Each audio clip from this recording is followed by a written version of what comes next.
ভারতে স্ত্রী সন্তানকে আটকে রেখে ৫৮ বাংলাদেশিকে বাংলাদেশে পুশব্যাক। রাতের আধারে সাতক্ষীরা রেঞ্জের সুন্দরবনের মান্দারবাড়িয়া এলাকায় ৫৮ জন মুসলিমকে বাংলাদেশে পুশব্যাক করেছে বিএসএফ, যাদের মধ্যে ৩ জন ভারতীয় এবং বাকিরা বাংলাদেশি। গত শুক্রবার তাদেরকে লঞ্চে করে এনে সেখানে ফেলে গেলে কোস্টগার্ড তাদেরকে উদ্ধার করে গত রোববার শ্যামনগর থানায় হস্তান্তর করা হয় বলে শ্যামনগর থানার ওসি মোহাম্মদ হুমায়ুন কবির নিশ্চিত করেন। জানা যায়, মুসলমান নিধনে তৎপর ভারতের মোদী সরকার দেশটি থেকে মুসলিমদের বিতাড়িত করতে উঠে পড়ে লেগেছে। এর ধারাবাহিকতায় চলছে ব্যাপক ধরপাকড় চালাচ্ছে তার প্রশাসন। দিনের পর দিন আটকে রেখে না খাইয়ে চালানো হচ্ছে অমানবিক নির্যাতন। পুশব্যাক করা ৫৮ জনকে বাংলাদেশের অভ্যন্তরে এনে ফেলে যাওয়ার আগে গুজরাতে প্রায় ১০ থেকে ১৫ দিন বন্দী করে রাখা হয়। সে সময় তাদেরকে খেতে না দিয়ে শারীরিক নির্যাতন করে, ফলে অনেকের হাত পা ভেঙে গেছে বলে জানা যায়।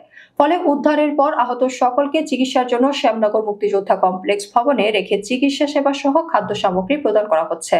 আহত অবস্থায় উদ্ধার করা ৭৫ ব্যক্তিদের পরিচয় প্রাথমিকভাবে শনাক্ত করা হয়েছে। জানা গেছে, গুজরাতে তাদের পরিবার সহ আটকের পর পুরো পরিবার থেকে আলাদা অবস্থায় ১০ থেকে ১৫ দিন বন্দী করে রাখা হয়। বন্দী অবস্থায় বেধড়ক মারধরের পর বাংলাদেশ সীমানায় ফেলে দিয়ে যায়। তাদের কেউই বর্তমানে তাদের পরিবারের অবস্থা জানেন না।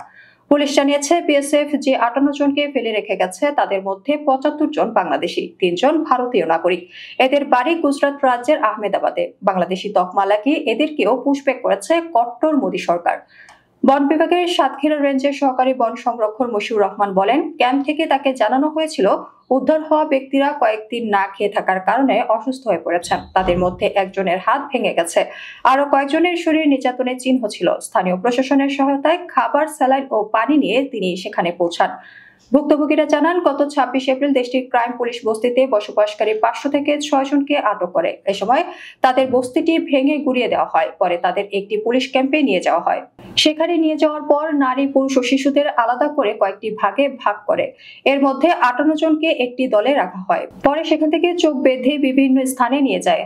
তাদের ওপর শারীরিক নির্যাতন চালানো হয়। কোনো রকম বেঁচে থাকার মতো দেওয়া হতো একটি রুটি, বিস্কিট ও পানি।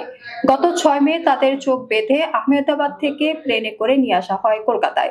সেখান থেকে বাংলাদেশ সীমান্ত এলাকার বিপরীতে ভারতের সন্দেশখালীতে সেখানে সারাদিন রাখার পর আবার চোখ বেঁধে একটি বড় লঞ্চে তুলে ৯ মে ভোর ৪টার দিকে সুন্দরবনের গহীনে তাদের নামিয়ে দিয়ে চলে যায়। পরে বন বিভাগের সহযোগিতায় সাতক্ষীরা স্টেশনের মান্দারবাড়িয়া ক্যাম্পে আশ্রয় নেন তারা। এছাড়া অনেকেই জানিয়েছেন, তাদের ছেলে মেয়ে, স্ত্রী ও মা বাবাদের সুরাট বস্তি থেকে পুলিশ কোথায় নিয়ে গেছে সেটি তারা জানেন না। তাদের ভাগ্যে কি ঘটেছে তা নিয়ে দুশ্চিন্তায় আছেন।